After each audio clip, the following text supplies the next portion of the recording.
बताइए कोई डाउट है क्या?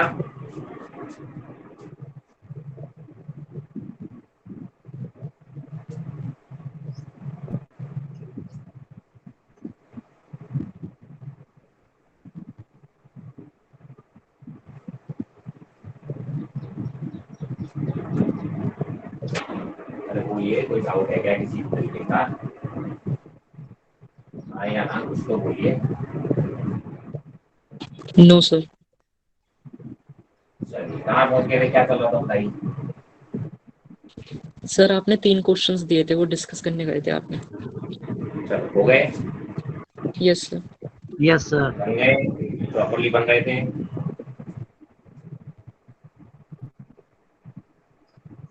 चलो उसमें अगर किसी को कोई डाउट है तो पूछ सकता है। उसमें अगर कोई डाउट है, कोई भी सर क्वेश्चन जो टेंशन थी वो नेगेटिव आ रही थी, इसका मतलब ये है ना कि वो अपोजिट डायरेक्शन टेंशन में नेगेटिव कैसे आ सकती है बेटा? टेंशन नेगेटिव आ रही थी मतलब क्या है?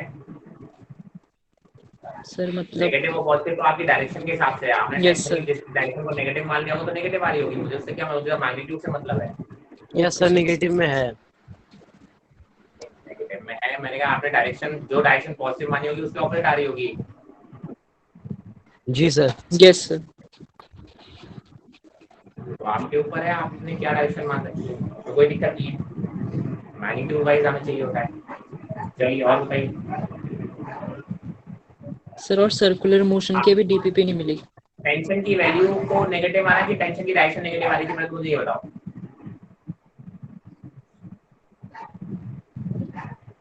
आपने डायरेक्शन अगर प्रॉपर लिया तो फिर टेंशन की वैल्यू नेगेटिव नहीं आएगी, टेंशन की डायरेक्शन नेगेटिव आएगी। Yes sir, direction. डायरेक्शन में कोई दिक्कत नहीं। चलिए और कोई doubt? Any the doubts, any kind of doubts? चलो देन आई होप, मैं कंसीडर कर रहा हूँ आप लोगों में से किसी को कोई डाउट नहीं है, बिकॉज़ आप लोगों में से कोई बोल नहीं रहा है। तो अपन आगे बढ़ते हैं, है ना? तो लेट्स सी, मैंने कहा सर और आगे कुछ प्रॉब्लम देते हैं, कुछ प्रॉब्लम्स हमने देखे थे, कुछ प्रॉब्लम्स और देखते हैं। मैंने कहा सपोज दैट ये इंक्लाइन प्लेन है, ये एंगल थीटा है, एक इंक्लाइन प्लेन है ना, इस साइड से आप बोलते हो कि यहाँ पे एक ब्लॉक रखा है, इसका एवरेज बना पाओगे क्या कोई? एनीवन? चलो मैं बता देता हूँ, मुझे बस बताते जाओ इसमें फोर्स कितना लगा, स्मॉल एम वाले पे कहाँ कहाँ फोर्स लगेंगे एम? चलिए बताइए, इसका एवरेज बनाओगे एम पे तो कितना लगेगा फोर्स? बोलिए बोलिए जल्दी जल्दी बोलिए। सर उसका वेट नीचे लगेगा mg। वेट नीचे लगेगा एम जी, वेरी गुड। और बोलिए। नॉर्मल रिएक्शन लगेगा, हाँ प्लेन से परपेंडिकुलर, उनके कांटेक्ट से परपेंडिकुलर। Very good. तो नॉर्मल जो लगेगा वो इधर लगेगा, हाँ यस सर। ठीक है? Perpendicular to the surface, surface ही है कांटेक्ट सरफेस, इसके परपेंडिकुलर लगेगा, राइट? तो नॉर्मल लगेगा इधर की तरफ। चलिए और कोई फोर्स? Any other force?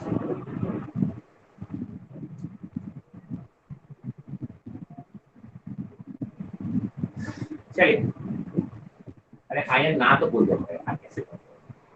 चलिए अभी बताओ, इस बॉडी का एक्सप्रेशन किधर की तरफ होगा? नीचे आएगा बस। नीचे मतलब ऐसे?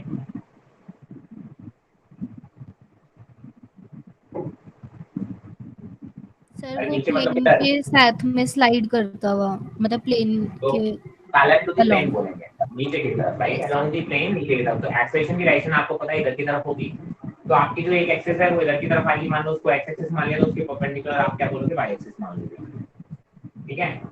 तो आपने क्या करना है कि सर, क्योंकि आपने बोला एक्सेलरेशन की डायरेक्शन में आपको एक एक्सिस माननी पड़ेगी। आप अगर हॉरिजॉन्टल ले तो एक्स एक्सिस, तो फिर काम नहीं बनेगा, है ना? बिकॉज़ हमने रूल्स जो पढ़े हैं उस रूल्स के अकॉर्डिंग क्या होता है कि sir one axis must be in the direction along the net acceleration को नेट एक्सेलरेशन। तो यहाँ पे एक्सेलरेशन अलोंग है, अलोंग द इंक्लाइंड प्लेन है, तो भाई साहब एक एक्सिस तो मेरी अलोंग द प्लेन होगी, उसके परपेंडिकुलर आप दूसरी एक्सिस लोगे, है ना? अच्छा, अब देखो इसमें सॉल्व करते टाइम क्या होता है, ध्यान रखना होता है कि सारे फोर्सेस इन दोनों एक्सिस में से किसी भी एक्सिस के अलोंग हो। अगर नहीं हो तो उनको हम ब्रेक कर लेते हैं। जरा देखो कि सर सारे फोर्सेस कोई ना कोई एक्सेस के अलाउंग है या नहीं। एमजी के नॉर्मल के बारे में क्या ख्याल है?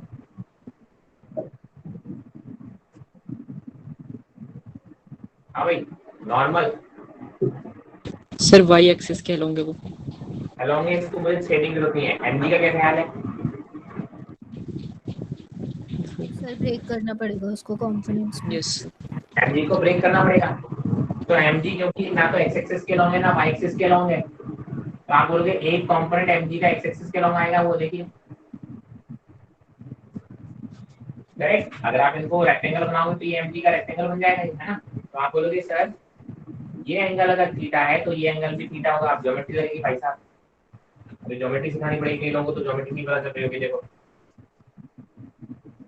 ये थीटा है, ये राइट एंगल, ये राइट एंगल है, ये राइट एंगल है ना भाई, परपेंडिकुलर टू दी प्लेन। अगर आप देखो मैंने कहा एक लाइन मैंने ऐसे नीचे की तरफ खींची जो एमजी की डायरेक्शन में, आप बोलते हो कि अगर ये थीटा है तो ये वाला एंगल जो है ये 90 डिग्री माइनस थीटा हो जाएगा। इस राइट एंगल ट्रायंगल में देखो, इस राइट एंगल ट्रायंगल में ये वाला एंगल 90 डिग्री माइनस थीटा हो जाएगा।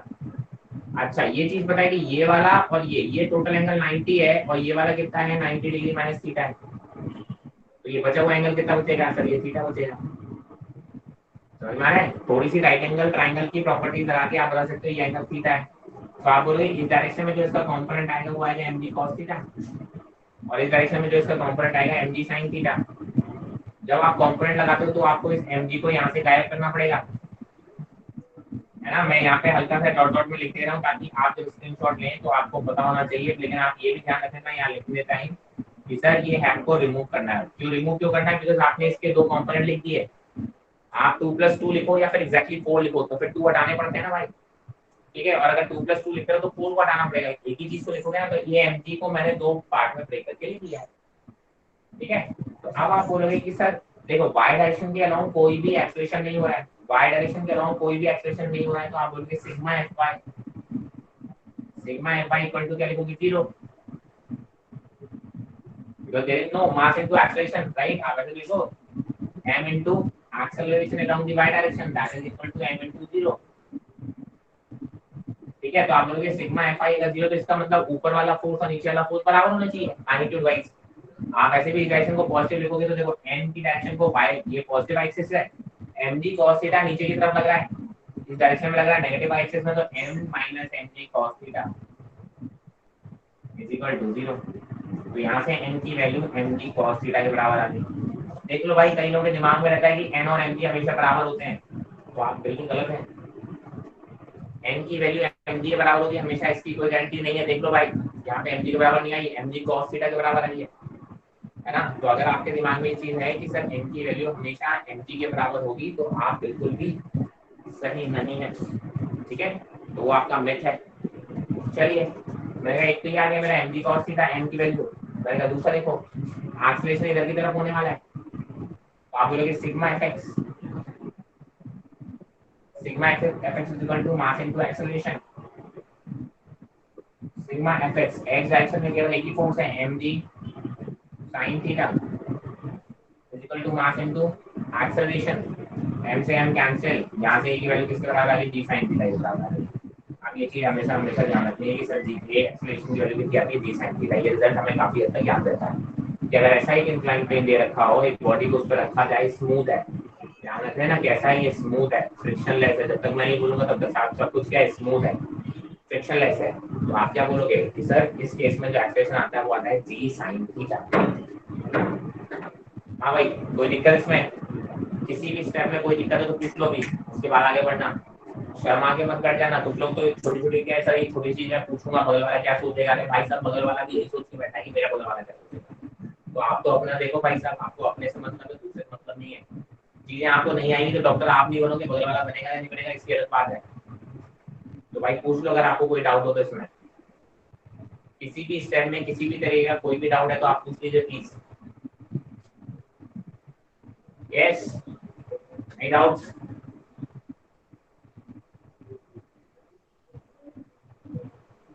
अरे हाँ यहाँ कुछ तो बोलिए भाई। No sir.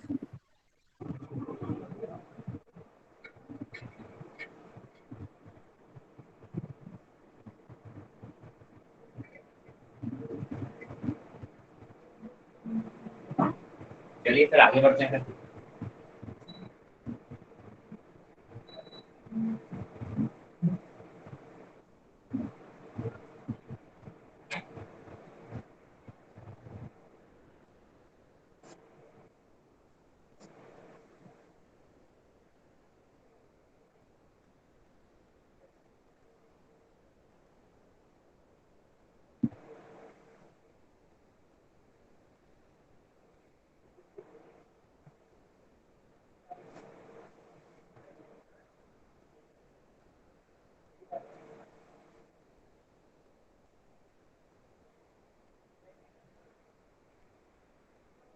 चलिए now we are going to talk about पुली।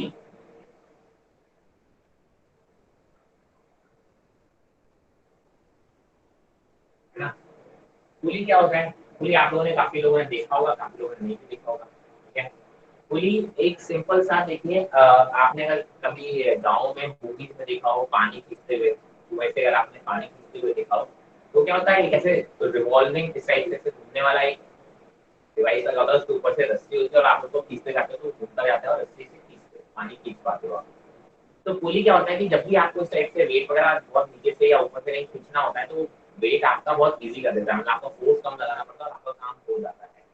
तो हम उसको पुली पुली सिस्टम बोलते हैं। तो हम सबसे पहले हम बात करें, इसको हम एडवुड मशीन भी बोलते हैं, बहुत सिंपल सा पुली का एक अरेंजमेंट है।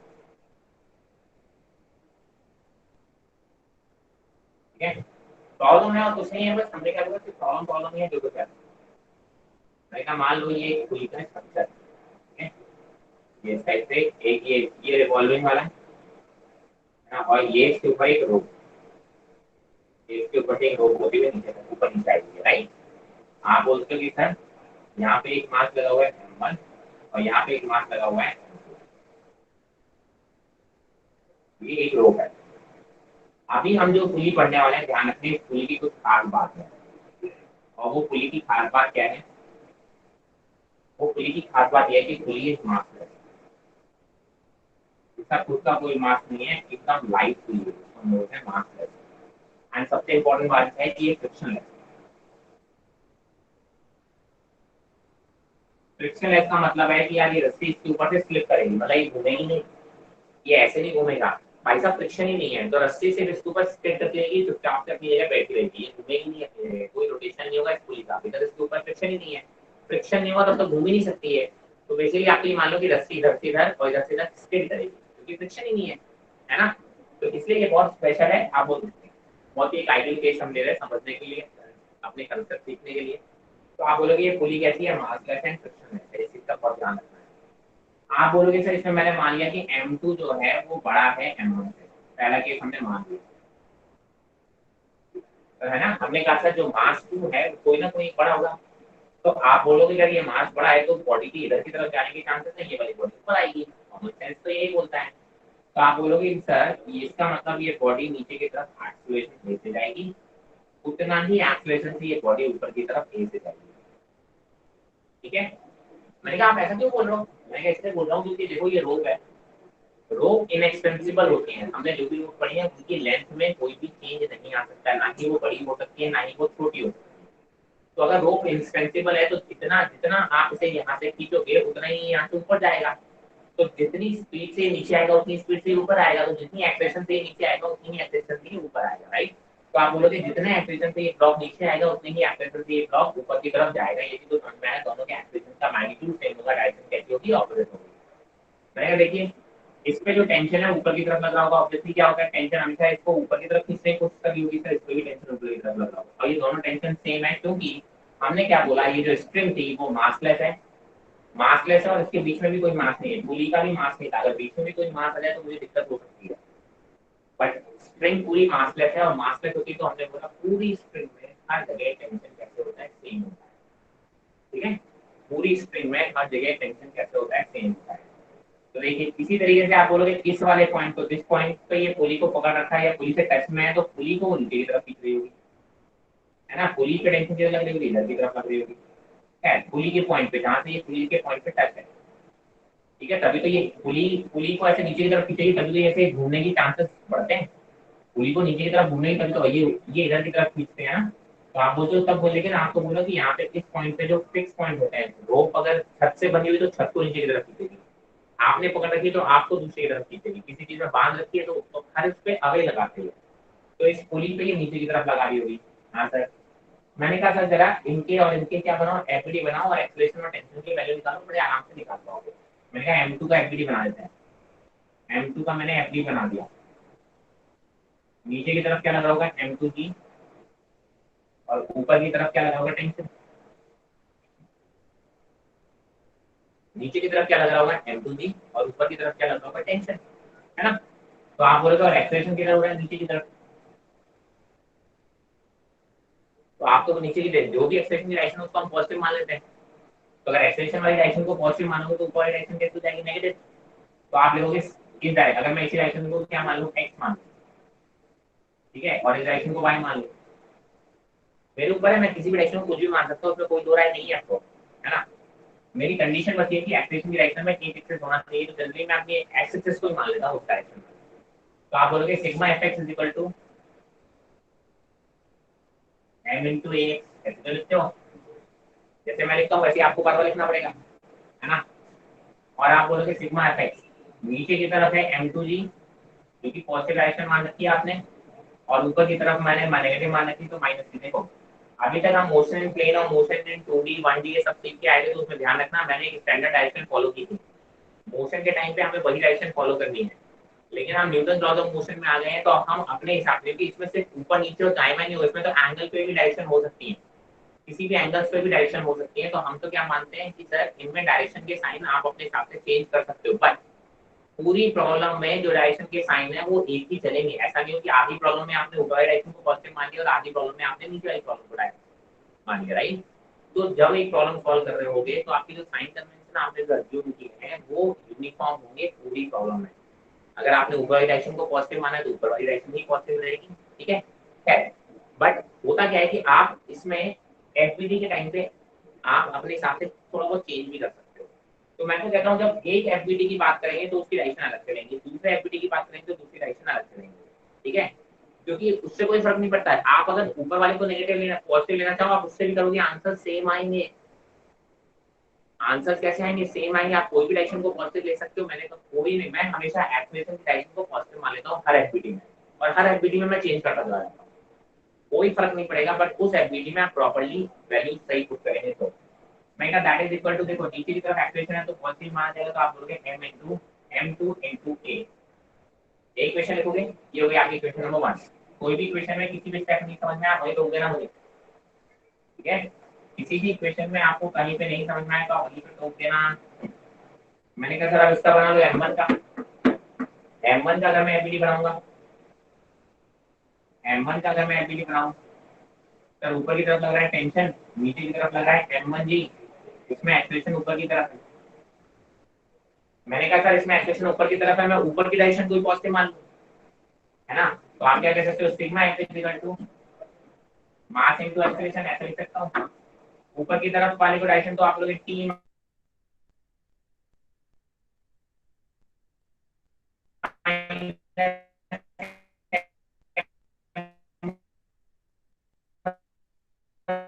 मानी हुई है ना।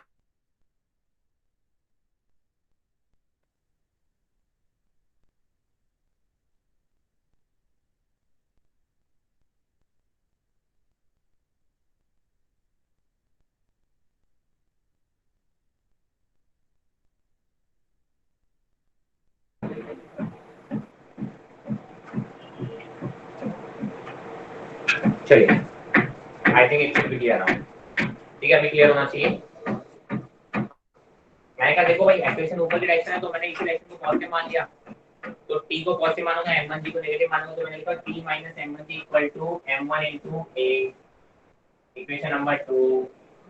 अगर मैं इक्वेशन 1 और 2 को क्या कर दूं, ऐड कर दूं, तो देखिए t से t कैंसिल हो जाएगा, है ना। तो आप कैंसिल कर दो, t आ जाएगा बेसिकली एडिंग 1 प्लस 2, 1 प्लस 2 को ऐड करोगे तो t से t कैंसिल हो जाएगा और एक्सप्रेशन की वैल्यू जाएगी। तो डायरेक्शन एकदम आपको सॉल्व करना है, पेपर जगह थोड़ी कम बची इसलिए मैं आपको डायरेक्टली सॉल्व करने का रिलेशन लिखता हूं, ठीक है। कैंसिल आउट करने के बाद सॉल्व कर लो तो एक्सप्रेशन की जो वैल्यू आएगी वो आएगी m2 minus m1 upon m1 plus m2 into g, ये आएगा एक्सप्रेशन। काफी रिलेशन है, ये आपको याद भी रखना है आगे, बहुत सी बात है, नहीं तो निकाल तो आप सकते ही हो। m2 minus m1 upon m1 plus 2, m2 बड़ा है इसलिए m2 माइनस m1 आता, अगर m1 बड़ा होता तो यहाँ पे m1 माइनस m2 आ जाता। ठीक है, आप बोलोगे सिमिलरली अब इस एक्सप्रेशन की वैल्यू आप इसमें पुट कर दो, इसी में कर दो, इसमें पुट कर दो चाहे इसमें पुट कर दो, आपका टेंशन आ जाएगा। टेंशन की वैल्यू आप पुट करने के बाद क्या करोगे, टेंशन की वैल्यू आएगी 2 m1 m2 upon m1 plus m2। ये आपको सॉल्व करना है, बीच वाले स्टेप आपको खुद सॉल्व करने हैं। मैंने 2 स्टेप स्किप किए हैं, आपके लिए सॉल्व करने के लिए छोड़े हैं। सिंपली वैल्यूज पुट करें और रिजल्ट लेके आए। डायरेक्टली अगर किया तो भाई साहब आगे दिक्कत होगी आपको। ठीक है, तो आप बोलो एक्सप्रेशन की वैल्यू कितनी आएगी, m2 minus m1 upon m1 plus m2, और टेंशन की वैल्यू कितनी आएगी, 2m1 m2 upon m1 plus m2 into g। किसी भी स्टेप में कहीं पे भी कोई भी डाउट है तो आप पूछ लीजिए प्लीज। सर सेकंड इक्वेशन में m1g की वैल्यू पॉजिटिव नहीं आनी चाहिए? किसकी, m1g की? Yes sir. मैंने कहा एक्सप्रेशन की डायरेक्शन को मैं पॉजिटिव मानता हूं, एक्सप्रेशन इसमें कहां है? थ्रू तो अपर डायरेक्शन में है। तो भाई साहब मैं क्या बोलता हूं, हर एमपी में मैं एक्सप्रेशन की डायरेक्शन को पॉजिटिव डायरेक्शन मान के सॉल्व करूंगा। Okay sir. आप चाहो नीचे की तरफ मान लो, अगर आप ओके सर। m1g को पॉजिटिव मानोगे तो t नेगेटिव आएगा कि नहीं आएगा भाई साहब? Yes sir. तो m1a नेगेटिव आएगा कि पॉजिटिव? Sir negative. एक्सप्रेशन ऊपर है ना, इनिशियली यहां माइनस एक होगा ना, यस सर। तो ये माइनस हो जाएगा, ये प्लस हो जाएगा, ये माइनस हो जाएगा। बेसिकली आपने एक माइनस से मल्टीप्लाई कर दिया, एक बार और मल्टीप्लाई कर दो तो ये रिजल्ट आ जाएगा, कोई फर्क नहीं पड़ेगा। माइनस कॉमन ले लोगे तो कैंसिल हो जाएगा, रिजल्ट आ जाएगा, कोई फर्क नहीं पड़ेगा। डायरेक्शन आप कोई भी ले लो, समझ लो, बट यूनिफॉर्म ले लो। ऐसा नहीं हो कि यहाँ आपने पॉजिटिव यस सर। यहाँ उल्टा कर दिया। सब जगह अगर आप सेम डायरेक्शन लेके सॉल्व करोगे, हर एफबीडी में आप अपनी डायरेक्शन अलग-अलग ले सकते हो, कोई दिक्कत नहीं है, बट उस एफबीडी में हर जगह डायरेक्शन पॉजिटिव के साथ या नेगेटिव के साथ प्रॉपर्ली रखोगे, आंसर आपके सही आएंगे। क्लियर है? Okay sir. हां, एनी अदर डाउट्स? सर तो सर ये पुली जो टेंशन लगा रहा है वो समझ नहीं आया, कैसे लगा रहा है वो? क्या हो गया बेटा? सर जो ये पुली टेंशन लगा रहा है, पुली टेंशन नहीं लगाता बेटा, रूप लगाता है टेंशन। टेंशन यस पुली सर। कैसे लगा सकता है? सर जो पॉइंट पुली के पास है वहां पे जो रोप पे टेंशन लग रहा भाई है साहब, पुली वो कैसे लगा? पुली जो भी रोप जिससे टच है, तो रोप इसे नीचे की तरफ खींच रही होगी ना इस पॉइंट को तेरे हाथ पे बांध दिया जाएगा। एक रोप खींच रहा है कोई और आपको क्या कर दिया जाए, है ना, एक रोप यहाँ बंधी है, इस रोप पे हाथ लगा दिया और आपके हाथ से एकदम घिसकती हुई रोप जाएगी, तो आप बोलोगे इधर की तरफ रोप खींच रही होगी ना, यस सर। आपके पॉइंट को ऐसे बाहर की तरफ खींच रही होगी। Yes sir. तो मैंने कहा ये जो पॉइंट है जहाँ से ये टच खत्म हो रहा है, वहां पे उस वाले पॉइंट को नीचे की तरफ खींच रही होगी रोप। Yes sir. सर लेकिन फिर जो सर लेकिन फिर जो लेफ्ट हैंड साइड वाला है पोर्शन, वहां पे तो टेंशन ऊपर लगनी चाहिए ना हाँ, फिर। तो यहाँ पे ऊपर कैसे हो जाएगा बेटा यार, इस वाले पोर्शन में रोप नीचे की तरफ खींची होगी। Okay sir. भाई साहब आप ये बताओ, देखिए ये वाला मांस इससे बना हुआ है, रोप अगर मैं इस मांस को बांधू, रोप लूज होगी कि नहीं होगी? मांस को यहाँ से हटा दो, रोप लूज होगी। Yes sir. रोप जैसी मांस बांधोगे, रोप नीचे की तरफ खींचेगी कि ऊपर की तरफ? नीचे की तरफ। ऐसा किधर की तरफ इसको खींचेगा, नीचे की तरफ खींचेगा। Okay sir. हाँ भाई, और बताइए। सर इसमें कोई नॉर्मल नहीं लगेगा ना, क्योंकि कोई क्या? कांटेक्ट फोर्स नहीं है। सर नॉर्मल फोर्स नहीं लगेगा ना इसमें? नॉर्मल किसके बीच में लगता है बेटा? कांटेक्ट कांटेक्ट नॉर्मल फोर्स किसके बीच में लगता होता है है? ना हाँ, सर, दो दो बॉडी के बीच में लगता है कांटेक्ट सरफेस से।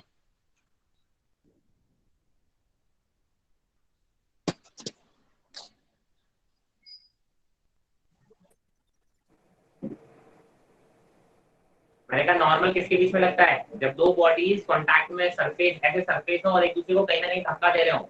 यहाँ पे ऐसे कोई दो बॉडीज जो सरफेस में है, कैसे दिख रहे हैं कहीं पे? No sir.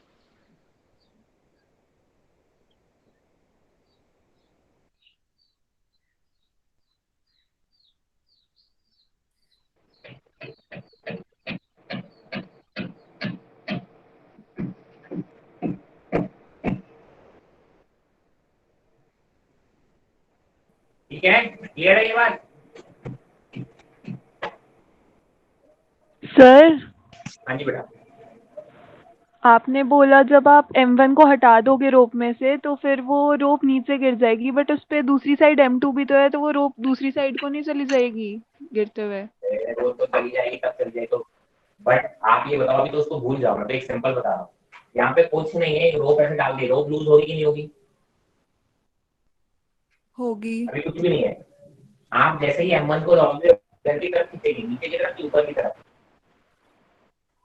नीचे। अगर M2 नहीं है तो नीचे ही जाएगी। जाएगी भाई की तो बात ही खत्म हो गई, अभी तो जाने की तो बात ही नहीं कर रहा मैं तो ये कह रहा हूँ किधर की तरफ खिंचाव आएगा।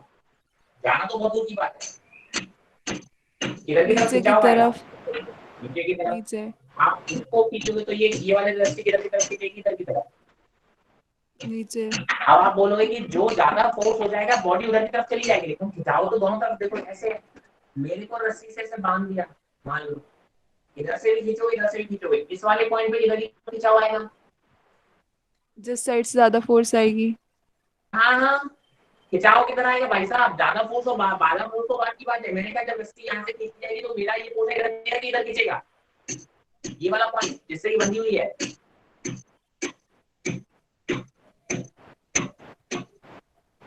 ज्यादा सर कम तो बहुत रिपीट दूर की करना। बात है। मैंने कहा ये पॉइंट मैंने यहाँ बांधा हुआ है, मेरे को जब रस्सी से खींचा जाने की कोशिश की जाएगी तो ये वाला पॉइंट इधर की तरफ खींचेगा कि अंदर की तरफ धक्का दे दोगे? अगर ज्यादा हो जाएगा तो क्या ये वाली यहाँ पे एक पॉइंट है, तो क्या अंदर की तरफ चला जाएगा वो पॉइंट? सोचो। नहीं। आपकी फिंगर्स पे बांध दी जाए और मैं आपको बोलूं खींचो आपकी तरफ, लेकिन मैं ज्यादा फोर्स खींच लूं, इस फिंगर बाहर की तरफ कट के गिरने के चांसेस है कि अंदर की तरफ गिरेगी? जिस साइड ज्यादा फोर्स हो उधर गिरेगी, कट के गिरने के चांसेस पीछे की तरफ गिरेंगे। नहीं रहेंगे। समझ रहे हैं? जैसे ये कैप है, मैंने इस पे रस्सी बांध दी, इधर पे खींच रहे हो, पेन को इधर से खींच रहे हो। अब मुझे बताओ, और इधर वाला फोर्स ज्यादा आ रहा है, मान लो पेन पे अगर यहाँ से अलग हुआ तो पेन की तरफ के साथ इसके साथ है ना? जिससे वो अटैच्ड है उसी की साइड। ये कैप इधर की तरफ जाएगा ना खुल के, ये तो no. Yes sir. Yes sir. तो ये कैप अगर इधर की तरफ जाएगा तो आप क्या बोलोगे? इसका अगर रस्सी इसको इधर खींच रही होगी तभी तो जाएगा ना, तो इस पॉइंट पे किधर की तरफ फोर्स लग रहा है? खिंचाव, रस्सी का टेंशन किधर की तरफ लग रहा है? इधर ही लग रहा ना। ज्यादा Yes, फोर्स ज्यादा sir. फोर्स तो ये पूरी बॉडी मूव करेगी ना, लेकिन इस पॉइंट पे Yes, फोर्स इधर ही sir. लगेगा, yes sir. Yes sir. Right? Clear? Sir ये तो भाई साहब, मशीन जिस पॉइंट पे आप टच करोगे टेंशन हमेशा उस पॉइंट से अवे लगेगा, रस्सी इधर की तरफ खींच रही होगी। हाँ बोलिए। सर ये मशीन से पहले क्या लिखा है? Atwood machine, ATWOOD, Atwood. Okay. अब जरा देखो, मैंने कहा सर ये तो रोप अलग है और ये एक रोप अलग है, ठीक है? आप टेंशन की डायरेक्शन देखिए, आप ये मत देखिए नेट फोर्स किधर है, मैंने नेट फोर्स की बात ही नहीं की ना। टेंशन की डायरेक्शन किधर होगी? जिधर को स्प्रिंग खींचेगी, नेट फोर्स की तरफ जाएगी बॉडी, वो तो बॉडी जाएगी ना, क्योंकि उस बॉडी पे कई फोर्सेस लग रहे हैं। लेकिन स्प्रिंग की टेंशन की डायरेक्शन चेंज थोड़ी ना है कि नेट फोर्स की वजह से, ठीक है? आप तो ऐसे बोल दो कि सर ये बॉडी तो नीचे की तरफ जाएगी, तो फिर टेंशन ऊपर क्यों खींच रहा है? अरे भाई साहब स्प्रिंग तो ऊपर की तरफ खींचेगा ना, बॉडी किधर जाएगी उससे फर्क नहीं पड़ेगा, ये पूरी स्प्रिंग नीचे की तरफ जाएगी। लेकिन हम ये तो ना बोलेंगे कि स्प्रिंग M2 को नीचे की तरफ धक्का देगी, हम तो यही बोलेंगे ना स्प्रिंग तो इसको ऊपर की तरफ ही खींच रही होगी। नेट फोर्स भले डाउनवर्ड है, स्प्रिंग तो जिस Yes, पॉइंट sir. को पकड़े है उससे हमेशा आगे खींचेगी स्प्रिंग की तरफ। Getting my point? Yes sir. मैंने कहा ये दूसरी स्प्रिंग है, मैंने कहा इसमें टेंशन मान लो कितना है T2, ये पुली पे ऊपर की तरफ, पुली के इस पॉइंट को ऊपर की तरफ खींच रहे हैं T2 से, तो T2 की वैल्यू निकाल लो। मैंने कहा सर इस पुली का एफपीडी बना दो, पुली का एफपीडी बनाओ, पुली पे ऊपर की तरफ लग रहा है T2, इस पॉइंट पे नीचे की तरफ लग रहा है T, इस पॉइंट पे नीचे की तरफ लग रहा है T, और कोई फोर्स लग रहा है क्या इस पुली पे? देख लो, समझ लो, बताओ।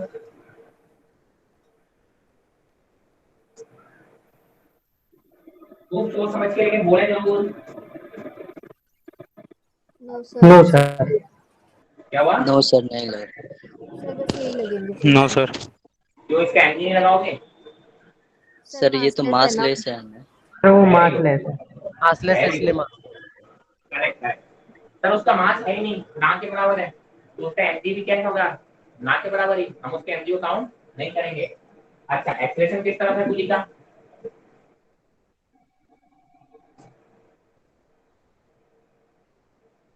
इस पुली का सर वो तो फिक्स है। ऊपर नीचे दाएं बाएं जीरो जल्दी है, बताओ। क्या बोल रहे हो, एक्सेलरेशन तो जीरो होना चाहिए। कहाँ की आई हो, थोड़ा लाउड बोलो प्लीज। सर एक्सेलरेशन जीरो होना चाहिए। वेरी गुड भाई साहब, ये ना ऊपर जा रही है ना नीचे जा रही है, तो अपनी जगह फिक्स है। एक्सेलेरेशन जीरो मतलब, एक्सेलेरेशन जीरो का मतलब क्या हो गया, इधर ये ऊपर वाला और नीचे वाला फोर्सेस कैसे होंगे बराबर, तो आप बोलोगे tension in the second spring is equal to 2 times of tension in the lower spring. नीचे T प्लस T हो जाएंगे दो फोर्सेस, ऊपर एक, दोनों बराबर। Is it clear? Yes sir. Yes sir.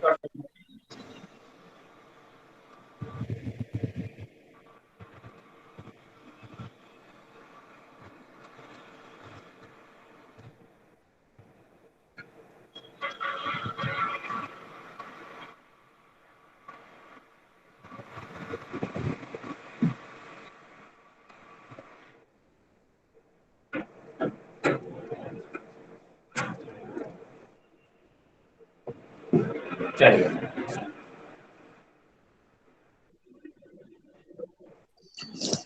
Sir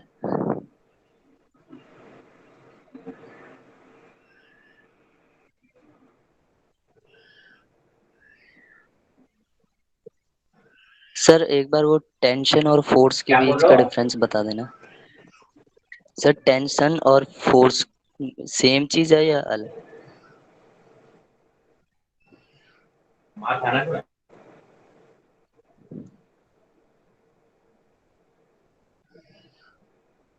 बोलने से पहले कुछ सोचोगे। Yes. Weight, what is weight, yes sir. What is weight? Sir बारिश जो पानी बरसता है आसमान से। I said what is weight, weight. Weight, okay sir. हाँ वेट। सर वेट जो फोर्स है जो अर्थ लगाता है किसी बॉडी पे। तो क्या वेट और फोर्स एक ही चीज हुए क्या अलग अलग हुए? सर मतलब फोर्स का पार्ट हो गया वेट एक। क्या सर एक ही चीज हुए, एक ही चीज हुए? मतलब उसका फोर्स का एक पार्ट हो गया वेट। फोर्स का एक टाइप हुआ, यस एक sir kind of type. Force, तो tension is a kind of yes. Force. In fact अगर ओके आप सर। थोड़ा सा अपने बैक में जाओ, लास्ट क्लास में हमने डिफरेंट टाइप की पढ़े थे, वेट पढ़ा था, टेंशन पढ़ा था, स्प्रिंग फोर्स पढ़ा था, नॉर्मल पढ़ा था, फ्रिक्शन पढ़ा था, ये क्या है different types of force okay sir समझ गया। है, तो सभी फोर्सेस ही, हर फोर्स का रीजन अलग अलग है, कोई कोई लगा रहा है, कोई और लगा रहा है, कोई कहीं से लगा रहा है।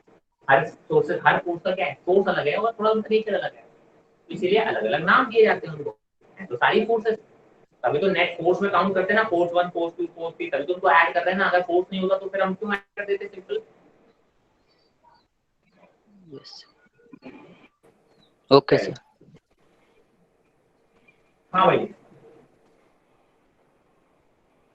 ये आप लोग सॉल्व करेंगे, ये पुली है, पुली पे मास है, M1 बना हुआ है, पुली से मास इधर की तरफ है, ये टेबल पे रखा हुआ है जिसका M2 है, ये टेबल है, सारे सरफेसेस फ्रिक्शन है।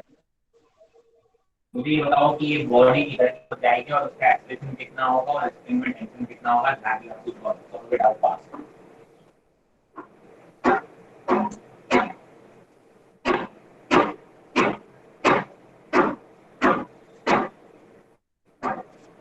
M2 मान लो कि बड़ा है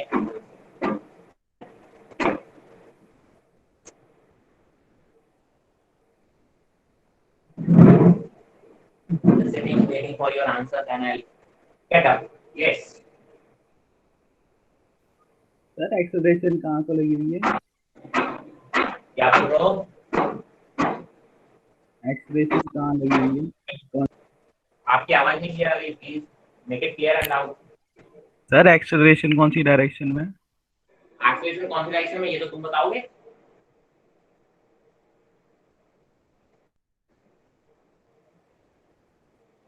सर एक्सेलरेशन आ रही है m1g divided by m1 plus m2। Okay, tension निकाल। टेंशन आ गई सर, टेंशन आ रही है m1 m2g divided by m1 plus m2। Very good भाई साहब, आप भी एक्सप्रेशन की डायरेक्शन ढूंढ रहे हैं, इन्हें आंसर निकाल के दे दिए।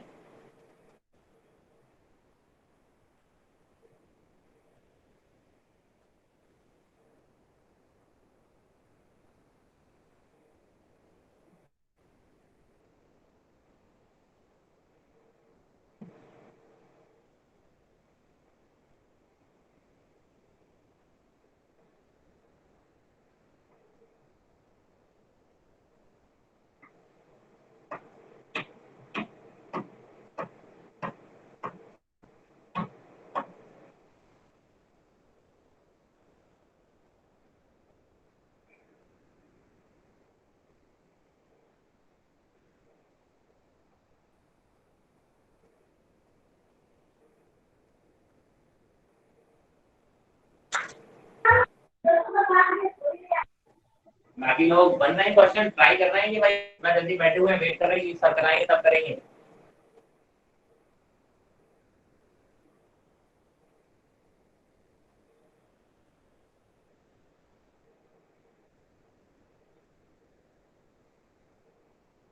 चलिए, आंसर तो बहुत दूर की बात है। मुझे बस ये बता दो कि क्या ये बॉडी नीचे की तरफ मूव करेगी कि नहीं करेगी, बस। नहीं करेगी। हाँ,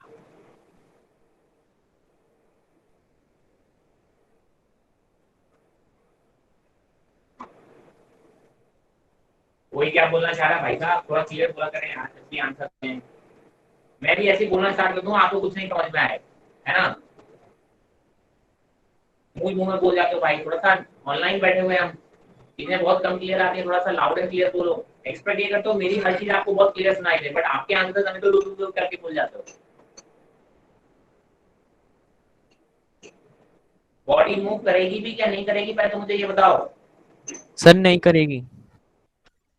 करेगी, जबकि ये M2 बड़ा है फिर भी। सर नहीं करेगी। नहीं करेगी सर। हाँ शिवम, सर नहीं नहीं करेगी, नहीं करेगी, मैं बोल रहा हूँ। नहीं करेगी। नो सर, क्योंकि M2 बड़ा है ना। हाँ, अभी दो सेकंड पहले तक बोला था करेगी, अब बोलेगा नहीं कर रही है। सर मैं उस टाइम भी बोल रहा था नहीं करेगी। अगर यही बोला नहीं करेगी, विशाल। सर नहीं करेगी सर। नहीं करेगी। और कोई? सर करेगी। Anybody else? Anybody else?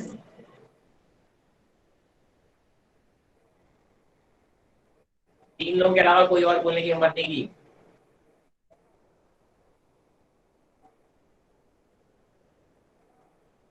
हाँ भाई शुभम, क्यों नहीं करेगी? चलो आ जाओ। सर मैंने तो सर इमेजिन करा। क्या हुआ तुमने? सर मैंने इमेजिन करा, इमेजिन। इमेजिन क्या किया, वही तो मैं जानना चाहता हूँ। सर अगर M2 के जगह पे हम कोई 3 किलो की कोई चीज रखते हैं और M1 की जगह पर हम 250 ग्राम की कोई चीज रखते हैं, तो अगर हम हाँ, प्रैक्टिकली देखेंगे तो वो मूव थोड़ा ना करेगा। तो ये प्रैक्टिकल सिचुएशन है क्या? सोचो, आपने एक चीज तो प्रैक्टिकल की थी, क्या आपकी ये प्रैक्टिकल सिचुएशन से मैच कर रही है? नो सर नहीं करेगी, क्योंकि मासलेस पुली है। हाँ, और एक बहुत पर बड़ा सर फैक्टर है जो तुम पूछ मेरे रहे हो। क्या सर? हाँ, सर आपने अभी कुछ बोला। रहने दे यार, तू बंद कर, तेरी आवाज बीच में कट के आ रही है। विशाल। Yes sir. हाँ भाई साहब, M2 नहीं, M2 सॉरी, ये बॉडी नहीं मूव करेगी, ऐसा क्यों लग रहा है तुमको? सर M2 का वजन ज्यादा है ना, तो M2 का वजन ज्यादा है तो उससे क्या होगा? तो सर वो M1 को या मूव नहीं करने देगा ना, और ना ही खुद मूव होगा वो, क्योंकि नीचे नहीं mg करने लगी देगा, है। ऐसा तुम सोच रहे हो? हाँ चलो भाई, जरा M2 पे मुझे FBD बनाना मिसाल जरा। हाँ भाई M2 का FBD बनाओ। सर नीचे M2 जी, नीचे M2 जी, और सर राइट में टेंशन, राइट में टेंशन, और ऊपर नॉर्मल। ऊपर नॉर्मल। और कोई फोर्स? No sir. ये टेंशन का जो फोर्स है, ये तुम क्या M2 को मूव नहीं कराएगा आगे?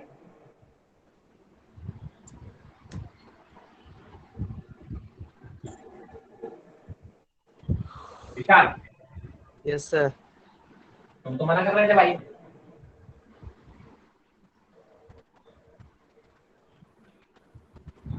ठीक है तो सर बना ऐसे, लिया करो यार, FBD तो बना लिया, उसके बाद आंसर दिया करो, इमेजिन करने लगते हो यार। Okay sir. ये टेंशन को इसको खींचने से कोई रोक पाएगा क्या, ये बताओ मुझे। No sir. तो बोल रहे थे यार चलेगी नहीं यार।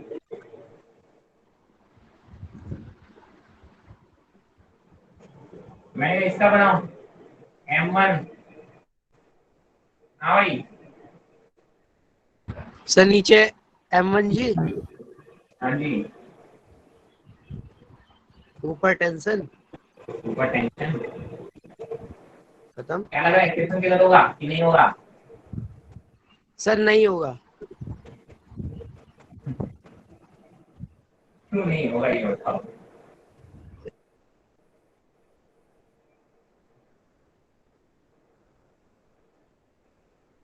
नीचे की तरफ होगा भाई।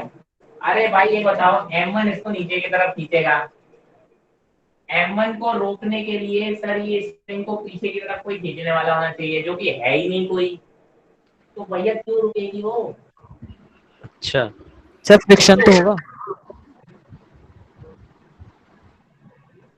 भाई साहब, ये आगे की तरफ खींचेगा, ये रो पीछे की तरफ खींचेगा, रोप इसको आगे की तरफ खींचेगा, M2 को पीछे पकड़ के बैठोगे तब शायद ना गिरे। M2 को कोई पकड़ने वाला है ही नहीं भाई साहब, तो क्यों नहीं आगे जाएगा M2? और अगर M2 आगे जाएगा तो M1 नीचे क्यों नहीं जाएगा, सोचो। सर हाँ। फ्रिक्शन। फ्रिक्शन कहाँ है? फ्रिक्शन लेस सर वो होता है ना। दोनों कांटेक्ट में है ना, M2 और सरफेस।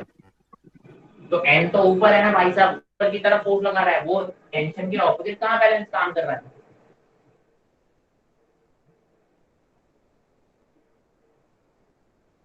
ये नॉर्मल टेंशन को बैलेंस कर सकता है कैसे भी क्या?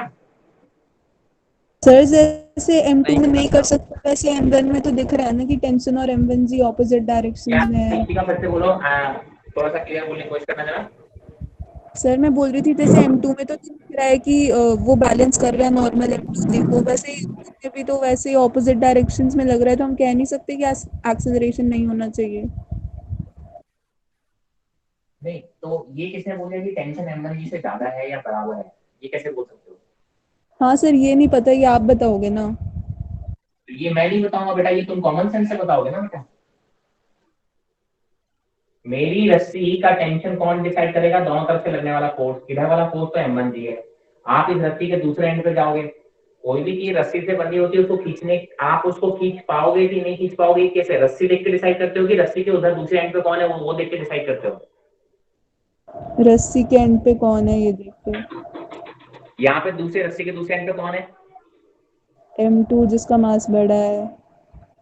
M2 जिसका मास बड़ा है। आपने इस रस्सी के एंड पे देखो, क्या रस्सी को इधर की तरफ कोई खींच रहा है क्या? नहीं खींच रहा। क्या M2 को इधर की तरफ? तो फिर भाई साहब रस्सी सर कैसे रुक नीचे जाएगी, होगा सोचो। पास। ठीक है। क्या रस्सी रुक सकती है? No sir. तो रस्सी जब रुकेगी नहीं तो भाई साहब ये मास कैसे रुक जाएगा? सर आ गया समझ।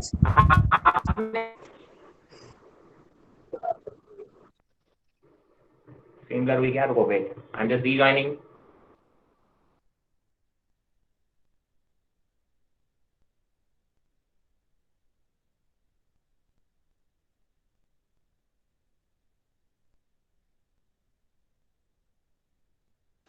ठीक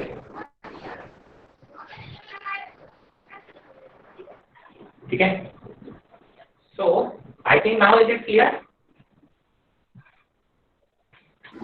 थोड़ा सा ब्लर है सर।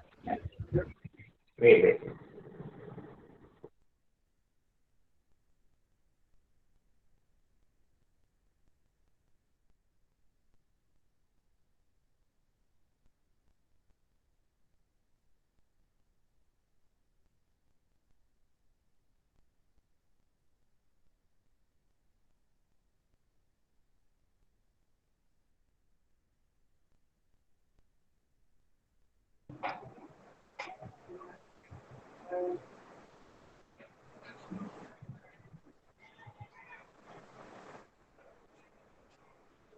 अभी क्लियर है? Yes sir. हाँ, चीजें क्लियर हो गई M2 वाली? जी सर।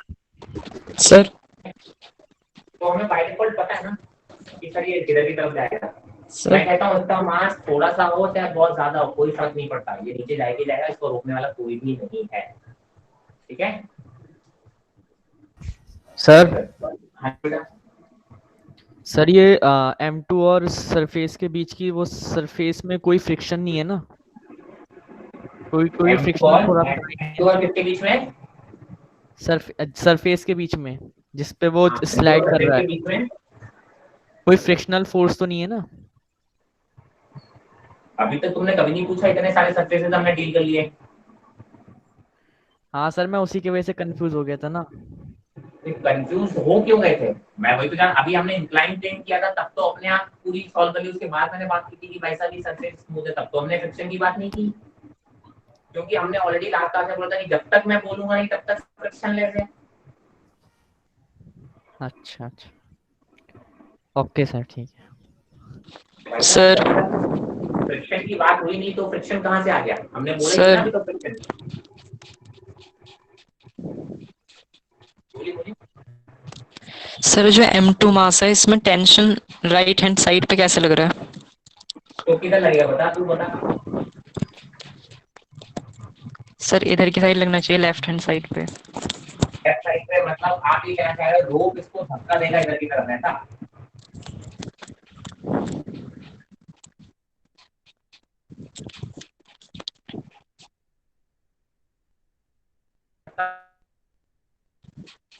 सर स्क्रीन नहीं दिख रही। दिखाएगा कभी? हाँ भाई, अरे बोलते रहा करें यार, और यार गलती हो रही है। Yes sir.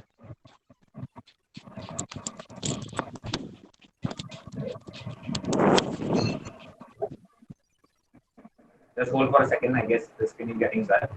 We'll ask to come on to this question again.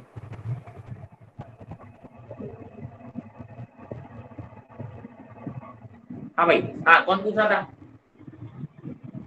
हाँ भैया बताना जरा, रोप से यस धक्का सर। दोगे मतलब इस ब्लॉक को ऐसा बोलना चाह रहे हो, ये रोप इसको धक्का देगी? No sir. कैसे ख्याल आ रहे हैं तुम्हारे दिमाग में? सर लेकिन जो फोर्स है वो तो इधर की साइड लग रहा है, राइट हैंड साइड की तरफ, तो टेंशन तो उसके अपोजिट लगती है ना। एक सेकंड, क्या बोल रहे हो कि आप फोर्स है, टेंशन है, राइट हैंड साइड, क्या बोलना चाह रहे हो? फिर से बोलो जरा। सर जो नेट फोर्स है।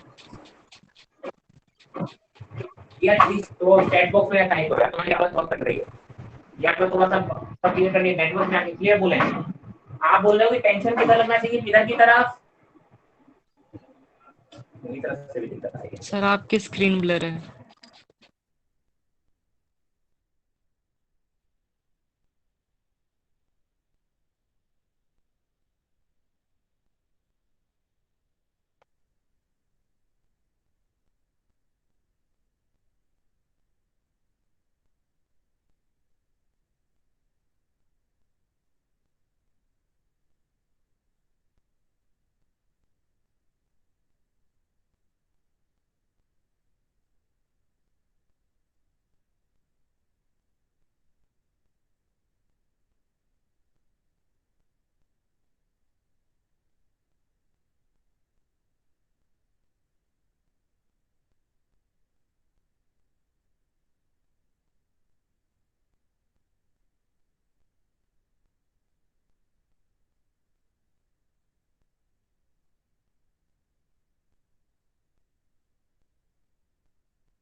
हाँ भाई, कौन क्या बोला था आप बताएं।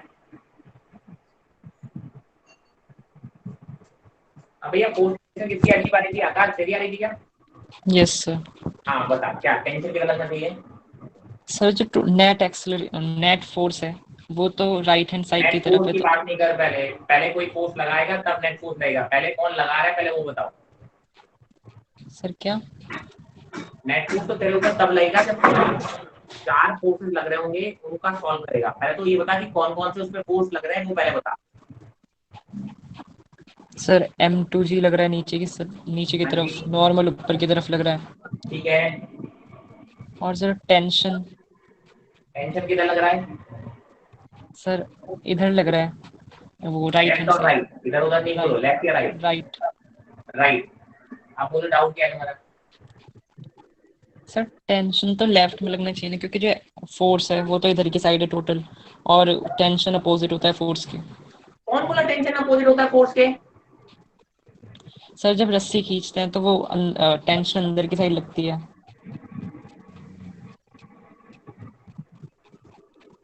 इस ब्लॉक को रस्सी बांध दी, मुझे बताइए रस्सी इस ब्लॉक को किधर फोर्स लगाएगी, बस ये बताते मुझे। Right hand side. तो फिर रस्सी का ही फोर्स को टेंशन होता है। Okay sir. तू इस एंड की बात कर रहा है यार, कैसी बात कर रहा है तू? जब रस्सी को इधर की तरफ खींचेगा तो रस्सी आप पे इधर की तरफ फोर्स लगाएगी। Yes sir. रस्सी को M2 किधर की तरफ खींच रहा होगा?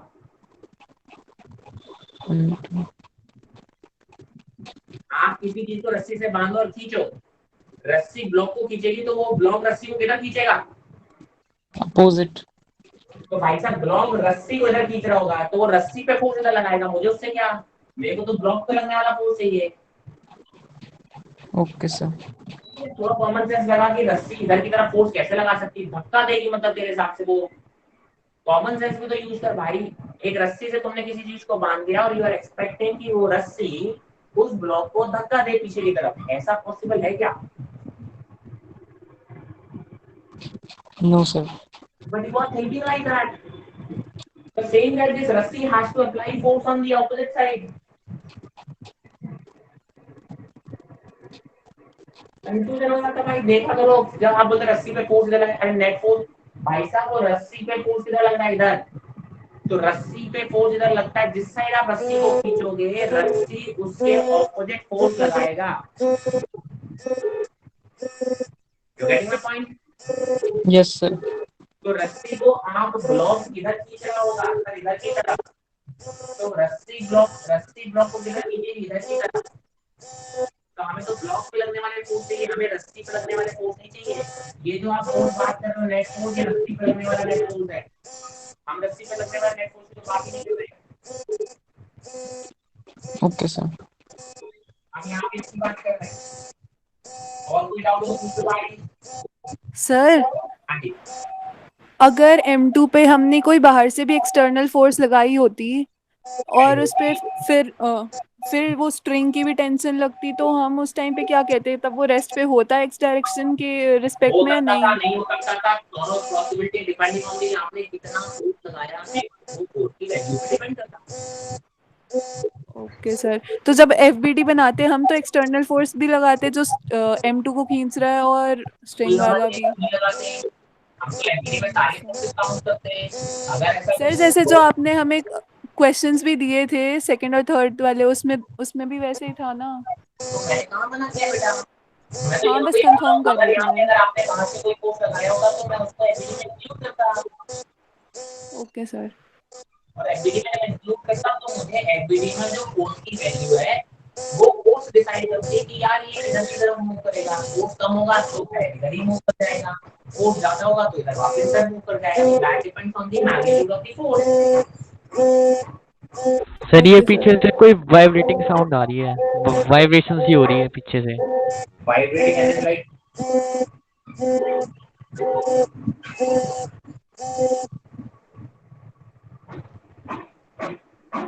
अब ठीक हो गई सर। वो पीछे मेरा शायद अलार्म चालू हो गया था।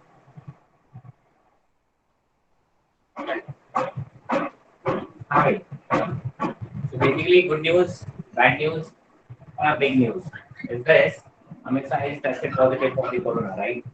अलार्म बंद करते टाइम में कोई ऐसा नहीं, गुड न्यूज, बड न्यूज और बिग न्यूज जो भी आपके को मिला। हाँ जी, चलिए और कुछ एनी अदर डाउट्स?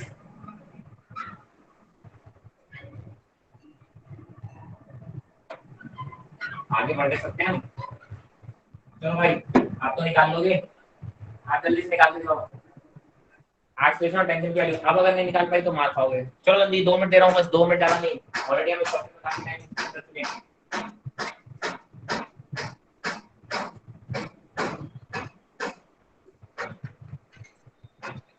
जल्दी से एक्सप्रेशन और टेंशन की वैल्यू निकाल के उठाएं।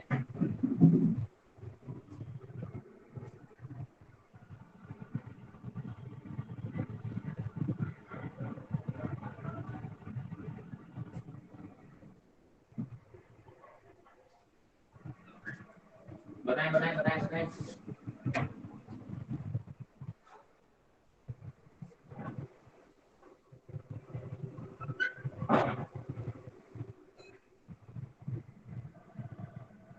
मुझे पता नहीं कि उम्मीद है कि अभी भी शायद नहीं बता पाएंगे, ऐसा लग रहा है मुझे। सर हाँ जी बताइए। m1g अपॉन में m1 प्लस m2। ठीक है, एक्सेलरेशन। टेंशन बताइए। एक्सेलरेशन। टेंशन बताइए, एक्सेलरेशन इज गुड, टेंशन बताइए। सर m1 m2g अपॉन में m1 प्लस m2। बाकी लोग सबके आ रही है ऐसे कि नहीं आ रहे, जल्दी बताएं या फिर हम आगे बढ़े।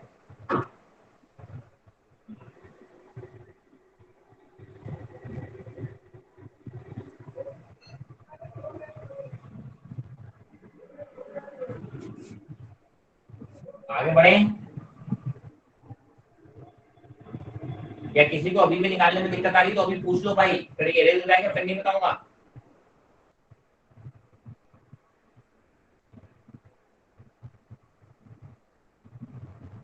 नहीं पूछ रहे उसका मैं मान के चलूं कि आपसे आंसर आ गए हैं। मैं फिर से बोल रहा हूँ, अगर आपसे नहीं आ रहे हैं तो आप मुझसे पूछ सकते हैं।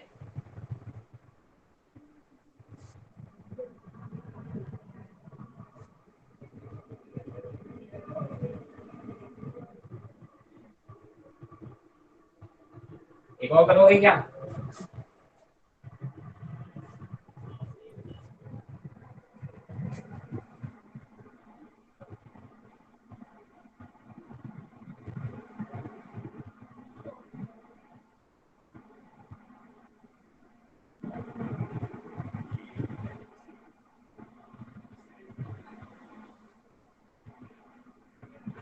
Acceleration, tension and force on pulley, net force on pulley.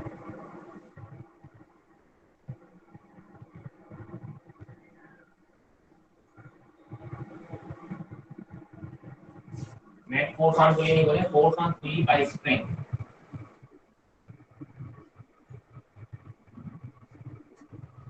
Force on pulley by spring.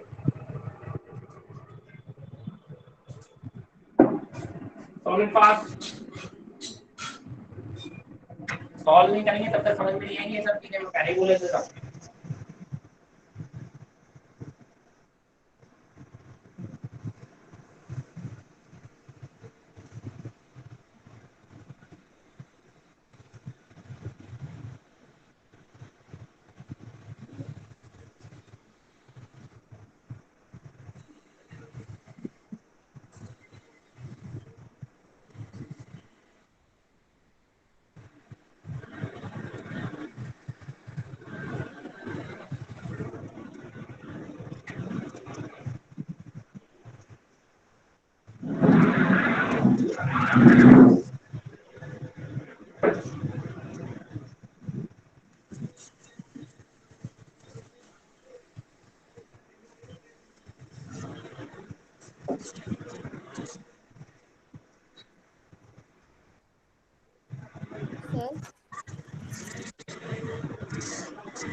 Acceleration आ रही है m1g minus m2g sine theta divided by m1 plus m2। Okay. और टेंशन जो है वो आ रही है G m1 m2 into 1 plus sine theta और divided by m1 plus m2। Very good. Third वाला सर अभी मैं कर रही हूँ।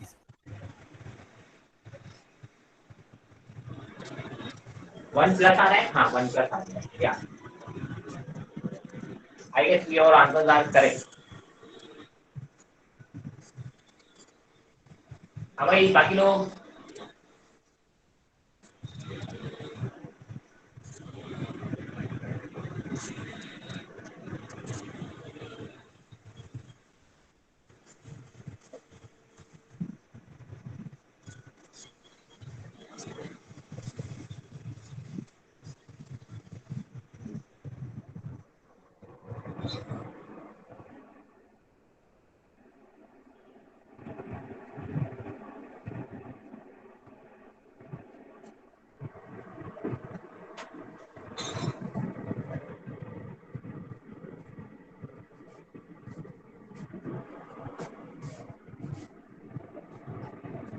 सानवी आप इतने फ्री बैठोगे, आपको एक क्वेश्चन और देता हूँ।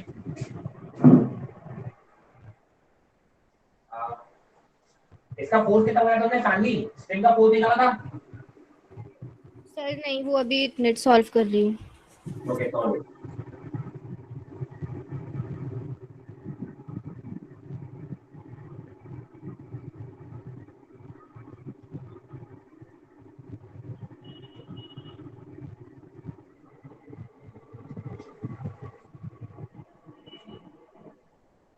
आकाश, शुभम, केशिका, सर विशाल, एक्सेलरेशन और टेंशन तो निकल गया। क्या क्या है? सर एक्सेलरेशन आया है m1g minus m2g sine theta upon में m1 प्लस m2, ठीक है, और टेंशन है m1 m2g bracket 1 plus sine theta upon में m1 plus m2। Very good. Sir ये थर्ड वाला निकल तो गया शायद से t और फिर अंडर रूट में 2 प्लस 2 साइन थीटा, फिर टेंशन की वैल्यू वहाँ पे रख सर पड़ेगी। एक्सेलरेशन, सर जो एक्सेलरेशन है वो मेरा आ रहा है m1g minus m2g sine theta divide by m1 plus m2 m1g minus m2g sine theta. हाँ आगे बोलिए, अगला tension. Divide by m1 tension plus tension m2। Tension tension. Acceleration सही है sir? Hmm.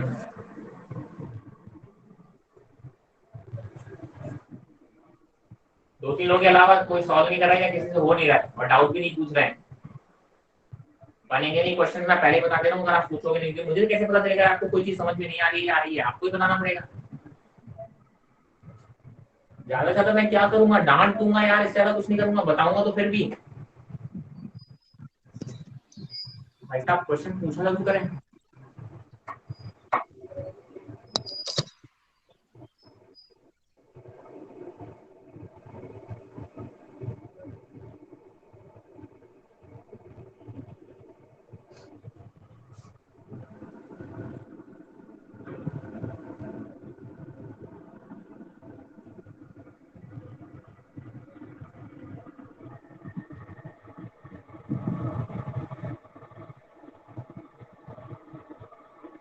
Force on pulley by string, Akash, Shubham,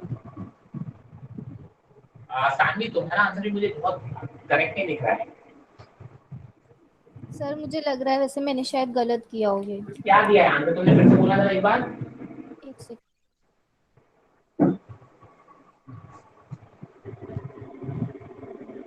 मेरा बोलना answer क्या बोला तुमने इसका, टेंशन वाले वो फोर्स वाले का? और टेंशन t और फिर अंडर रूट में 2 plus 2 sine theta. 2 + 2 sin theta. हाँ तो बेटा उसको सॉल्व करो ना, अभी आपने बीच में देखा वो छोड़ दिया है। बात करो, मैंने कहीं पे ये चीजें कराई हैं, गलत नहीं है, बट आपने पूरा सॉल्व नहीं कर पाया है, या फिर मैंने जो एक चीज कराई है वो चीज आपके दिमाग में स्ट्राइक नहीं कर रही है। एडिशन कर रही हो, एडिशन में देखो, याद करो कुछ केसेस या स्पेशल केसेस या कुछ कुछ कराए हैं मैंने।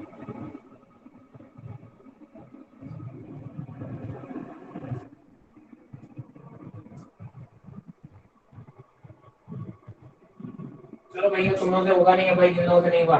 इधर देखो, मैं आपको एफडी बना दे रहा हूँ, बाकी सॉल्व आपको करना पड़ेगा। ये देखिए m1 टेंशन यहाँ पे t ऊपर लगेगी, यहाँ पे टेंशन t इधर की तरफ लगेगा, इधर एक्सेलरेशन इधर की तरफ होगा, इस पुली को टेंशन नीचे की तरफ t होगा, इस पे इधर की तरफ t होगा। मैं कहा बहुत अच्छी बात है।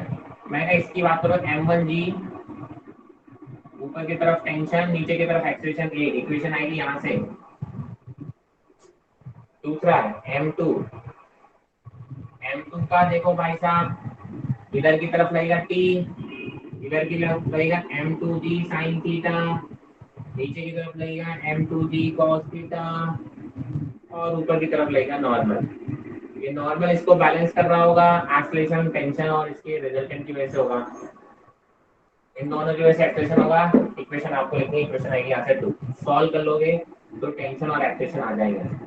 सर टेंशन की वैल्यू आ रही है m1 plus m2g plus m1 m2g sin theta divide by m1 plus m2। हाँ गलत है सर वो इसमें वो आइडेंटिटी लगनी थी ट्रिग्नोमेट्री की, पता नहीं लग ही नहीं पा रही, याद ही नहीं। आइडेंटिटी लगा के बेटा मैं तुम्हें शॉर्ट तरीका दे रखा ऑलरेडी पहले, तो मैं यहाँ पर स्टाइल नहीं कर रहा, छोड़ दो उसको।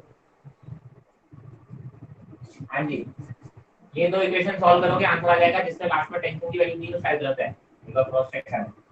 मैं क्या इस पे देखो, पुली पे जरा फोर्स से देखो, एक इधर लग रहा है t और एक नीचे लग रहा है t, इनके बीच का एंगल देखोगे तो कितना आएगा, 90 डिग्री माइनस थीटा। स्ट्रिंग के द्वारा तो यही दो फोर्स लग रहे हैं ना। आप बोलोगे ये दो टेंशन लग रहे हैं, दोनों फोर्सेस इक्वल है, उनके बीच का एंगल कितना है, 90 डिग्री माइनस थीटा। दो वेक्टर्स इनके मैग्नीट्यूड इक्वल हो तो उनका रिजल्टेंट का जो फॉर्मूला आता था याद करो, 2a cos θ/2। Two vectors having equal magnitudes, having angle theta between them, तब आप बोलते थे उनके बीच का जो रिजल्टेंट आता था वो आता था 2a cos θ/2। यहाँ पे थीटा की वजह 90 डिग्री माइनस थीटा है और मैग्नीट्यूड t है, तो आप बोलोगे इसका आंसर जो आएगा वो आएगा 2t cos of 90 degree minus θ/2।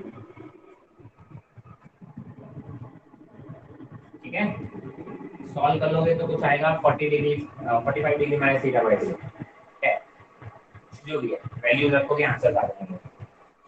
ये आएगा, ये आपका होमवर्क। सानवी कुछ याद आया, ये वाली आइडेंटिटी यस सर। कराई हुई थी। चलिए टेक द स्क्रीनशॉट, किसी स्टेप में कोई डाउट है तो पूछ लो।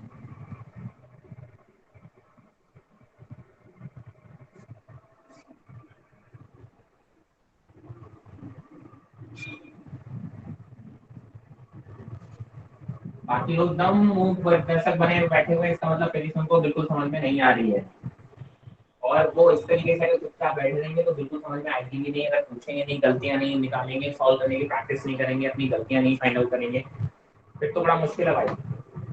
चलिए ना ओपन बात करते हैं थोड़ा सा फ्रिक्शन की। फ्रिक्शन क्या होता है? देखिए जब भी कोई सरफेस की बात करो,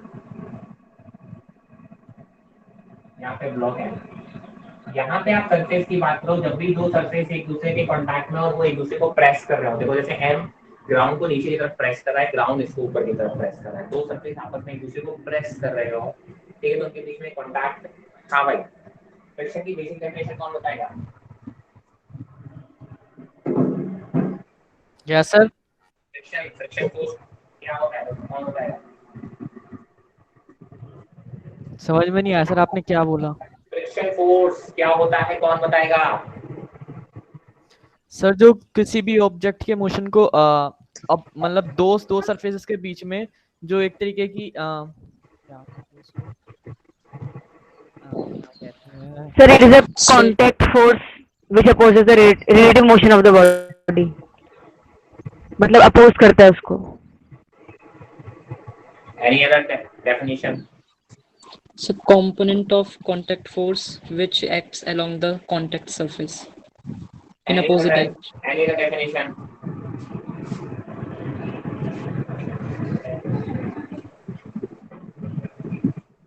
शर्मिन आज पूरी क्लास में तुम अब जाके बोली हो, am I right? Sir starting में थोड़ा नेटवर्क इशू हो रहा था, आपकी आवाज नहीं आ रही थी, बट अब आ रही है। अच्छा, तो तुम्हारा वीडियो बहुत वायरल हो रहा है आजकल। नहीं सर, आज तो आए, क्या हो गया? आज तो अपलोड हुआ है सर। हाँ, तभी तो कह रहा हूँ वायरल हो रहा है भाई। मेरे पास भी लोग के पहुंच गया तो इसका मतलब वायरल हो रहा है। मैं तो वैसे ही सोशल मीडिया से बहुत दूर हूँ। ठीक है, कुछ दिनों पहले सानवी का वीडियो, सानवी सेलिब्रिटी बन रही थी। सर आकाश भी बना है। तो सानवी, कैसा फील होता है सेलिब्रिटी बन के? सर अच्छा लगता है, सबके फोन वगैरह आते हैं बस, और तो क्या है ना, कोई बात नहीं, अच्छी बात है।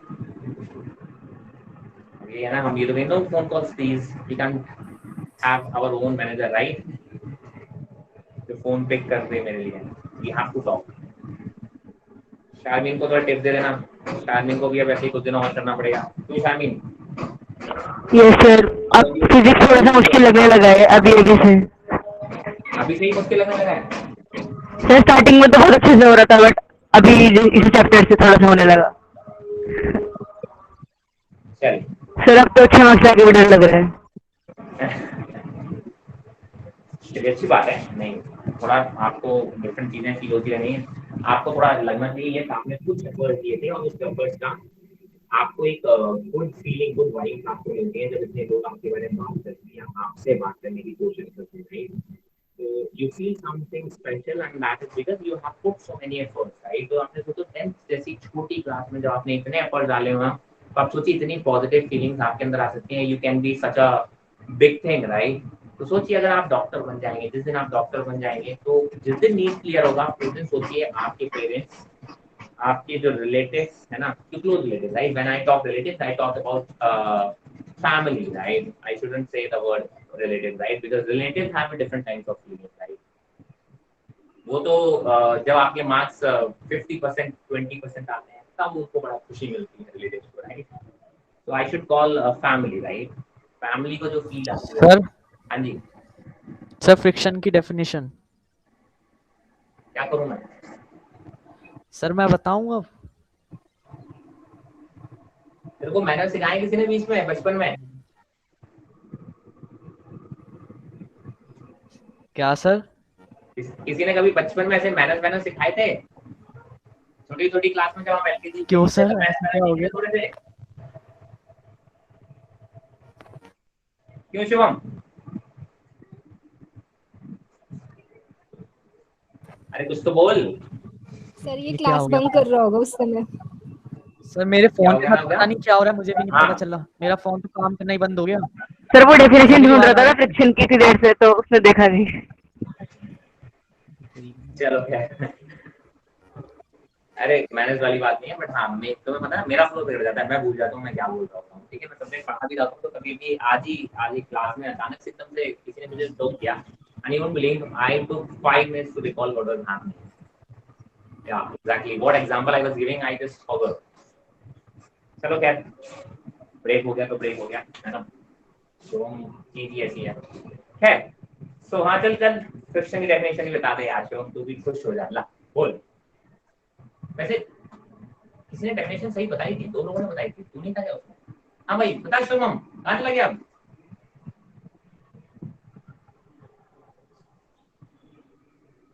गायब हो गया।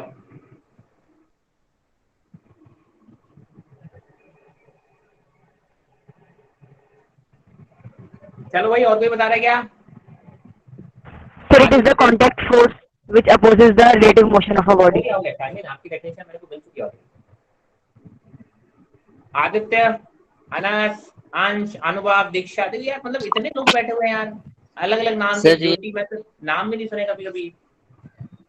माही नगर, अरे एक्चुअली माही नागर, राइट? हाँ भाई साहब, ये एक्सप्लोइंस कौन है? ये माही नागर, मोहम्मद आसिफ, ज्योति यादव। हेलो सर, मैं आ गया। मैं अब तेरे से बात ही नहीं करना। सर वो बीच में मेरा फोन पता नहीं क्या हो गया इसके साथ। एक तो मेरी बात काट दी, ऊपर से जब मैं तेरे को बोल रहा हूँ हेलो हेलो। सर मेरे को सच में सर मेरे को पता नहीं क्या चल रही थी बात में, तो मेरे को आवाज ही नहीं आ रही थी बीच में, फोन के साथ नहीं क्या हो गया एकदम। ठीक है, बट सर आप ऐसे बोल क्या रहे थे? तेरा टाइम गया। सर पूछ लो। प्रत्यक्षा, अरे प्रत्यक्षता ये योग्यता है क्या? नहीं है, दूसरे बैच की है।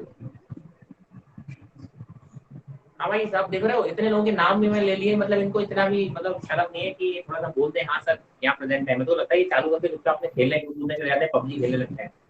इनको पता ही नहीं चलता क्लास में क्या लग रहा है, और अटेंडेंस बस अटेंडेंस के लिए बैठे रहते हैं। ऐसे ही क्या बाकी लोगों के साथ? सर वो डेफिनेशन आकाश ने बता दी नो थी सर। जो मुझे पता थी, इसलिए मैंने बोला नहीं। कोई बात नहीं, तो ऐसे बोल देते सर एग्जैक्टली यही वाली डेफिनेशन मुझे आती है, मुझे पता तो चले तुम जिंदा हो। Okay sir. है ना?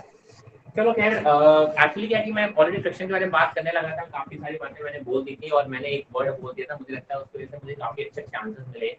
वरना और जो मैं नॉर्मल क्लास में हमेशा हर क्लास में मिलता है, वो मुझे मिला है कि friction is what opposes the motion. ये डेफिनेशन मुझे नहीं मिली, क्योंकि कहीं ना कहीं आप लोगों को हिंट मिल गई कि हाँ भाई सर क्या सुनना चाह रहे हैं। ठीक है, और कुछ लोगों को याद भी रहेगी, अच्छी बात है। तो देखिए भाई साहब, फ्रिक्शन अपोजेस द मोशन, ये जो स्टेटमेंट है ये सरासर गलत है। ठीक है, आपके दिमाग में, कई लोगों के दिमाग में बैठा हुआ होगा ये मोशन वाला, फ्रिक्शन अपोजिट द मोशन, तो दैट्स अ रॉन्ग स्टेटमेंट। आप सोचो कि अगर फ्रिक्शन नहीं होता तो आप चल नहीं पाते। You can not walk, you can not drive a car, you can not ride on a bike, right? अगर फ्रिक्शन नहीं होता तो आप इतना सब नहीं कर पाते, तो और फिर आप कहते हो कि यार friction opposite the motion, how can it be possible?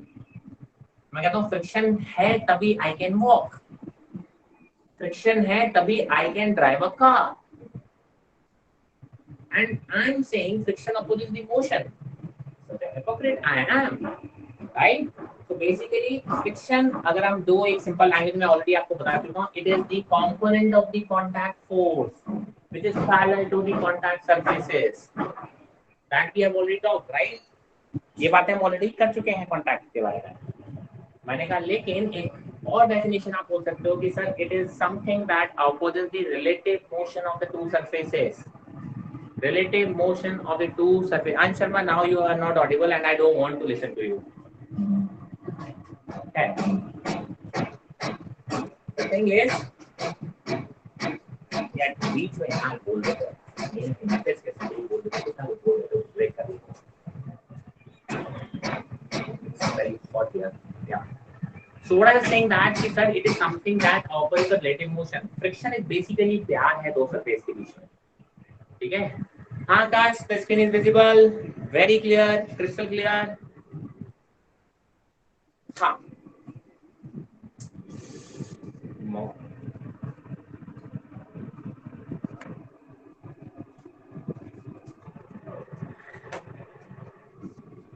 क्या बोलता रहता हूँ, इस चीज में टोक देता हूँ। हाँ, मैंने कहा सर जो दो सरफेस हैं कॉन्टैक्ट में आ रहे हैं, ये इन दो सरफेस के बीच में प्यार है, मतलब वो एक दूसरे को दूर नहीं जाने देना चाहता है, ऐसा प्यार है दो सरफेसेस के बीच में। इसको हम बोलते हैं एक दूसरे को आपस में दूर नहीं जाने देना चाहता। मैं ये नहीं कह रहा हूँ एक दूसरे के मोशन को अपोज कर रहा है, एक दूसरे को एक दूसरे से रिलेटिव मोशन अपोज कर रहा है, दैट्स इट। ठीक है? So friction is basically that अब कांटेक्ट फोर्स का एक कंपोनेंट है that opposite the relative motion between the two contact surfaces. ठीक है, आप चाहो तो इसे इस लैंग्वेज में ही लिख लो। Friction is the contact force a component that is parallel to the contact surface that we have already done. Now we have to add that sir it opposes the relative motion between the two contact surfaces. ठीक है? Friction is basically divided into three basically: static friction, kinetic friction, limiting friction.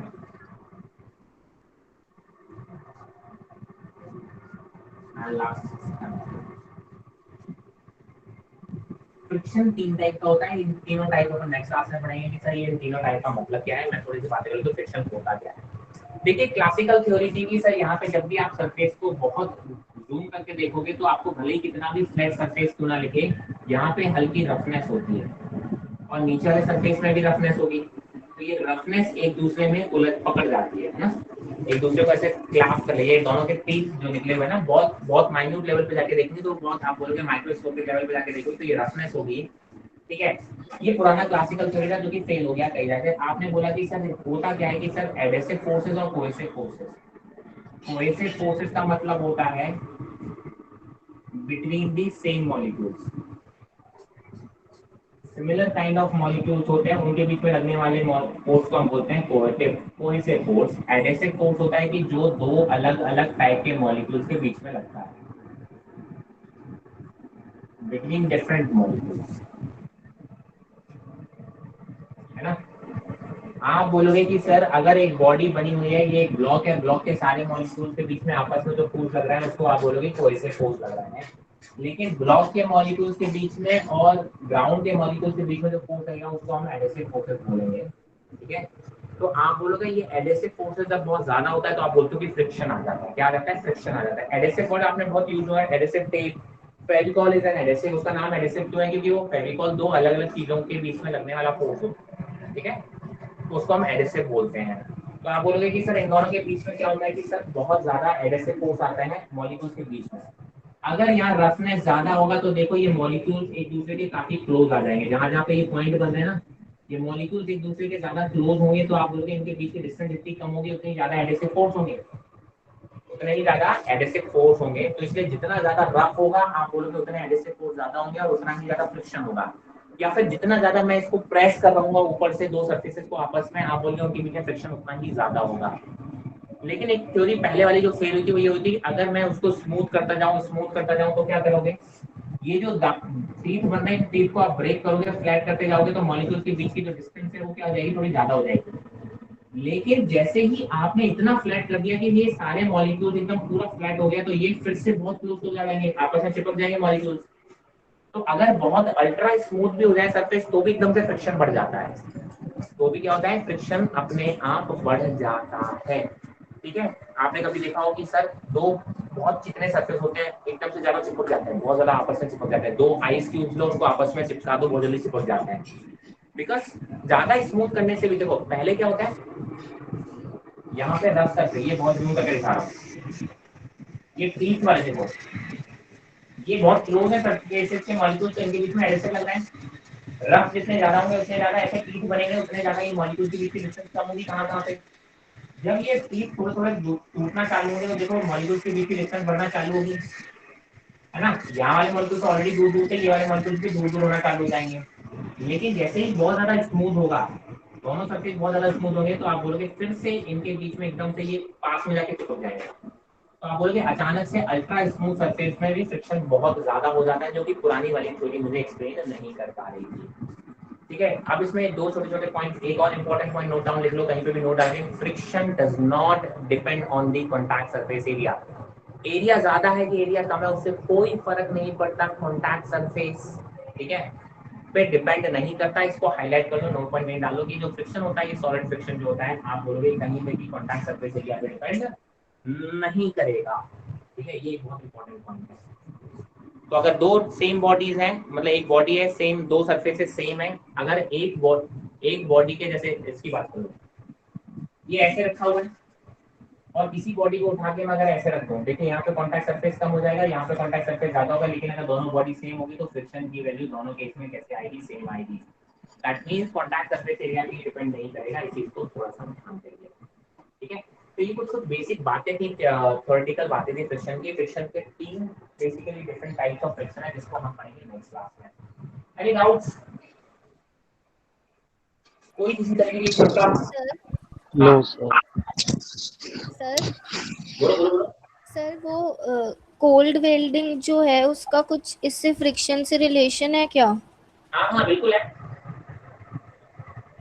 थोड़ा सा, पूरा नहीं पर थोड़ा सा। क्या कोल्ड होता है वेल्डिंग सर, वही बेसिकली क्वेश्चन में था। आइस आपस में पिघल के चिपक जाती है, राइट।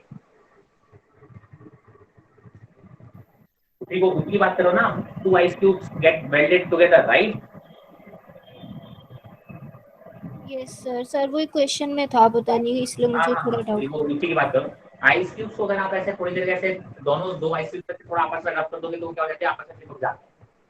तो बिकॉज़ क्या होता है कि उनके बीच में थोड़ा सा फ्रिक्शन आता है, रब करने की वजह से वो फ्रिक्शन हीट जनरेट कर रहा होता है, तो वहां वाला आइस क्यूब पिघलता है थोड़ा सा और फिर से आपस में क्या हो जाता है, फ्री हो जाता है, तो उसको हम बोलते हैं कोल्ड वेल्डिंग।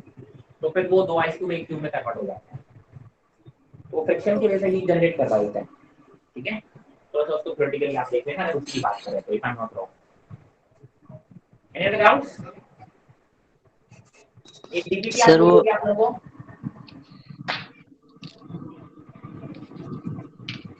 सर आपने वो क्या बताया था कि रिलेटिव वो फ्रिक्शन रिलेटिव मोशन को अपोज करता है।